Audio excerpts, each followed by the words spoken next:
I want everyone to hear what George said. We came down here not any problems. I want everybody, when we dismiss in a minute, to leave here, I don't care how mad you are, do not undermine the family's fight for justice. They want you to act up so they can act like Eric was acting up. You ain't no more angry than the family. If they can operate in dignity, you can operate. Now somebody said, right now, you believe in nonviolence, I don't. Well then you call your march. But today is our march and this is a non-violent march. Yeah. Don't come and piss in my party. That's right.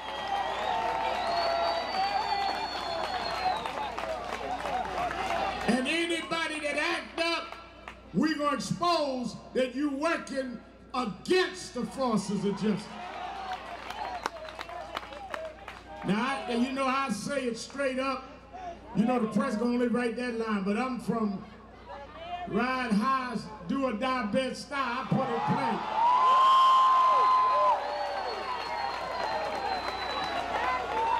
I'll clean it up in church in the morning.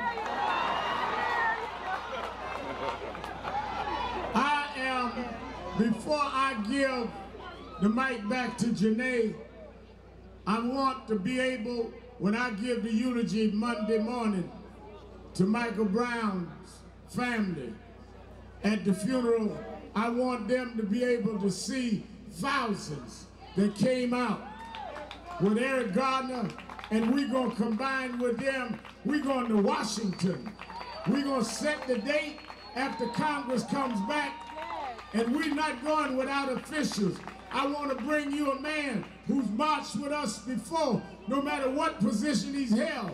He has stood up against police misconduct. He called me and said, I'll be here today. The one and only former governor of the state of New York, yeah. Paterson.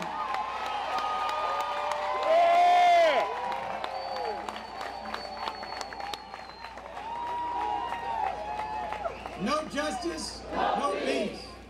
Now, Reverend Sharpton made it very clear, and I hope you in the media will cover what he said, that this is not a march against the police department. Most times, the police departments do their job. And one of those times was today. We had so many more people than we expected come out here. We had a little trouble marching down here, and they actually helped out and did the right thing. Now, but this is the 25th anniversary of the unfortunate murder of Yusuf Hawkins. This is also the 50th anniversary of a terrible crime committed by a policeman when he shot a 15-year-old boy named James Powell in Harlem. It started the Harlem riots. I want you to know that there was a case 72 years ago in the summer of 1942. The summer of 1942 is when my father was pistol whipped in front of all of his neighbors at age 16 by a police officer for no reason at all. And he went on to become Basil Paterson, who was the first African-American Secretary of State and Deputy Mayor of New York. But he taught me to stand up against these situations that the department itself needs to condemn, because any great agency weeds out its bad apples.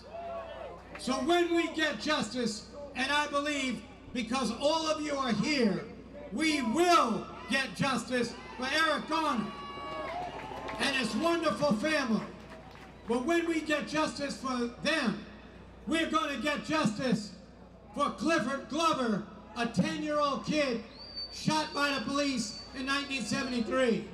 We're going to get justice for Randolph Evans, an 8-year-old kid shot by the police in 1977.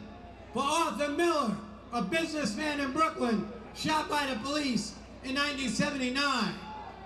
For Michael Stewart, shot on the subway by the police in 1984. Eleanor Bumbers, a 70-year-old woman, 300 pounds, shot in her own apartment by the police in 1985. For Anthony Baez, for Sean Bell, for Abner Louima, for Amadou Diallo, whose mother sits right here. For Lamarley Graham, and for Eric Garner, and for all those who were shot down either from excessive force, bad training, or just bad apples. We will not stop until somebody goes to jail. But still, those who are antagonistic towards us and antithetical toward our beliefs not only defend these people, but they even defend people who aren't the police but thought they were, like George Zimmerman. This has got to stop, and we'll be here until it does. Thank you all for coming out here today.